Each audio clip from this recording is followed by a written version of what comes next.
Welcome to Mojo Plays, and while we can't remember the last time we jumped in real life, these platformers have made us realize jumping is overrated anyways.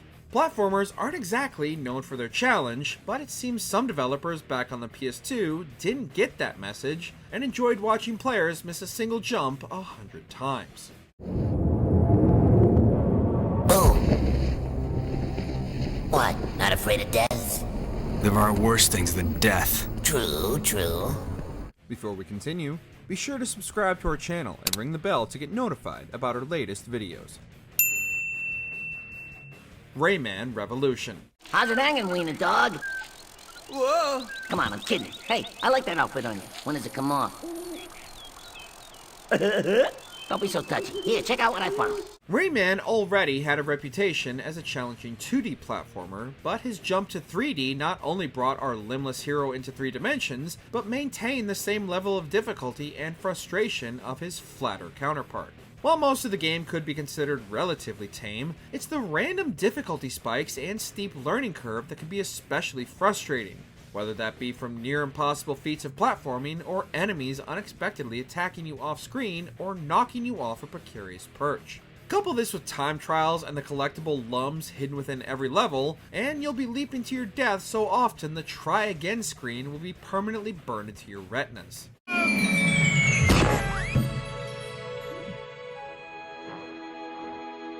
Hey, we're back where we started. Viewtiful Joe. You want some? We'll come and get it. Viewtiful Joe uses its stylish, cel-shaded graphics to lull players into a false sense of security, thinking they're going to have a fun superhero adventure like the MCU, only for the game to completely stomp on their superhero dreams with a crushing dose of reality like the DC Snyderverse. Players are given a set of superpowers ranging from slowing time to precision strikes, and then set loose in a series of levels that test not only their skills as a newly fledgling hero, but also their patience. Enemies will routinely swarm the player, and many can only be defeated by specific skills, which also have cooldowns leading to frantic bouts of simply surviving until the meter refills and you can narrowly escape death. Viewtiful Joe is a gorgeous game that makes you look and feel like a superhero, just not an invincible one. Show them again how a hero is supposed to be. I guess you're right. Well, then I guess I should be going now. Pac-Man World 2.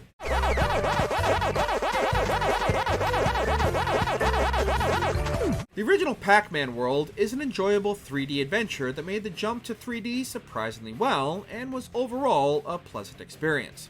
However, the devs clearly heard fans complaining about the lack of difficulty in the first game, took that personally, and decided to give people what they wanted in the sequel. And they may have done it a bit too well. Besides the difficulty between levels swinging wildly between calm and chaotic, anyone attempting to 100% the game is in for some of the most gruelingly cruel platforming challenges on the PS2.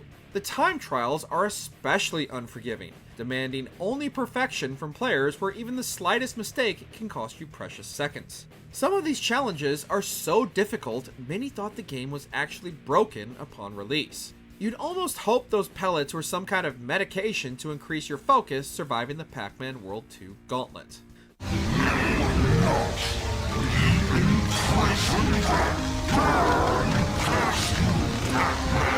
Crash Bandicoot, the Wrath of Cortex.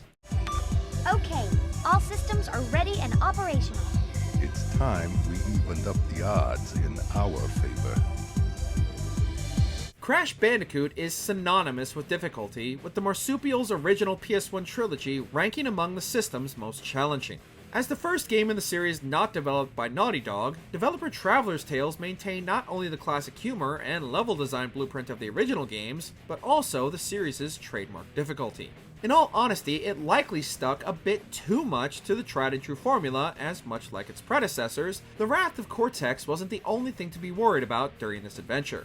Underwater levels and the addition of Coco as a playable character made the game almost unfairly challenging, and the game's fixed camera, oftentimes with poorly designed angles, led to more than a few unfair deaths and much more frustration than the PS1 game's traditional trial and error style of gameplay. You ever let me win? What do you want from me, you cretin? iNinja. What have I done? Master, you're dead. Your grasp of the obvious astounds. It wasn't my fault! Don't let the bright, colorful aesthetics fool you. iNinja stealthily sneaks some of the most devious platforming challenges under the guise of kid-friendly. Given the game revolves around a ninja, naturally there are a myriad of ninja abilities available to players, particularly when it comes to traversing the environment.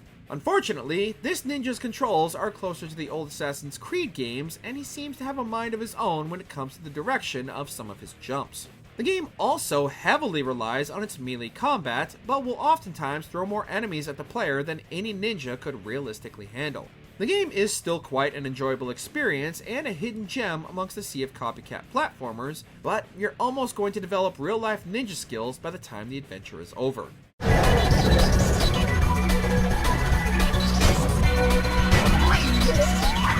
Alien Hominid. Long before Cuphead, Alien Hominid was the OG 2D cartoon-inspired platformer. But just like Cuphead, Alien Hominid reveled in making players see the game over screen again, and again. When even a single hit can kill you instantly, even keeping track of your little alien becomes almost overwhelming and unfairly difficult with the myriad of enemies, projectiles, and platforming challenges constantly bombarding the player both on screen and off. Seriously, just look at this! Even the long list of power-ups the alien can acquire do little to soften the sting of death, and single missteps can easily send you back to the start of the level as the game laughs at your failure. At least the game is a visual treat, because you're going to be looking at the same levels over and over again. Ratchet and Clank. Add attention, you deserting maggots! The next time you soldiers try to go AWOL, I'll shoot you myself! Look, I just want to Zip it, worm! Insomniac's Ratchet and Clank series is one of the longest running platformer series in gaming, and for good reason. The quirky characters, engaging worlds, fun gameplay, and inventive weapons are all some of the best in the genre and immediately enjoyable for all ages. That being said, however, the original Ratchet and Clank is by far the most challenging to revisit. Not necessarily because the game is inherently difficult, besides those mandatory races which can get straight in the bin, but because of the quality of life advancements made in the gameplay by the follow-up Going Commando. The lack of strafing in a 3D shooter makes the moment-to-moment combat frustrating, but it's a lack of pause when switching weapons that makes certain encounters almost impossible, especially the final boss fight against Drek when there's so much chaos happening all at once. It's so hot, it's cool. I think I got the wrong guy. That was something. Jak 2. I've been crawling around in this place, risking my tail, literally, to save you. I've been looking for you for 2 years. Say something, just this once. The original Jak and Daxter is incredibly approachable, perfectly blending open-world exploration with precision platforming and intricate level design. The sequel, Jak 2, is the original's emo cousin who listens to Disturbed way too loud and skips school because they think it makes them look cool. Jak 2 is such a drastic change from Jak 1 in terms of gameplay that many struggled with the new elements, particularly the new weapon-focused combat. The game suffers heavily from random difficulty spikes, and the guns aren't nearly as precise as they need to be for this style of combat. Unfortunately, the enemies don't seem to suffer from the same problems, and will routinely hit you from off-screen, leading to multiple unfair deaths and even more frustration. With all these new elements, along with an unforgiving checkpoint system, Jak 2 is less of a platformer and closer to a more colorful version of Dark Souls. How hard can it be? Just hold on tight and point the thingy where I want it to go, right? And then there's the other thingy that makes it go fast. Fast is good. I can do this. Contra Shattered Soldier. What would a list of hardest platformers be without a Contra game on it? So notoriously difficult, it's single-handedly responsible for popularizing the Konami code, Contra is as challenging as a game series can get.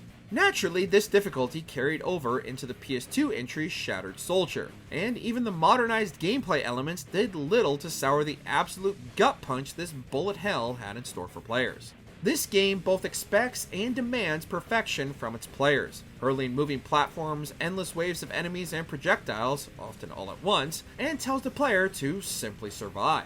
Most would be forgiven for giving up after the first couple of levels, but for anyone looking to actually complete the game, better lock in because Shattered Soldier is more than the game's title. It's what will be left of you by the time credits roll. Maximo Ghosts to Glory. As proof proof of our contract. As long as you have this, I'll keep you alive. Based on the infamously difficult Ghosts and Goblins series, Maximo Ghost to Glory updates the original's mechanics, graphics, and world, but keeps the controller smashing make you cry level of difficulty. Much like in the original, Maximo can equip armor that acts as his health bar. The more hits he takes, the more armor pieces he loses until he's fighting in nothing but his underwear. The game's combat is well balanced, but given the limited camera controls, it's all too easy to be taken down by a cheap shot from off-screen, and the game's multiple levels grow increasingly more dangerous and volatile as the game progresses, and the bosses are unrelenting, resulting in Maximo meeting with death numerous times to negotiate his return to the world of the living. The sequel, Army of Zin, somehow managed to be even more challenging, but thankfully with better camera controls this time around. Take the general away and torture him until he dies. Maximo, your fate will not be so pleasant. Which platformer challenged your jumping skills so much you just gave up? Share your struggles in the comments. Did you enjoy this video? Check out these other clips for Mojo Plays, and be sure to subscribe and ring the bell to be notified about our latest videos.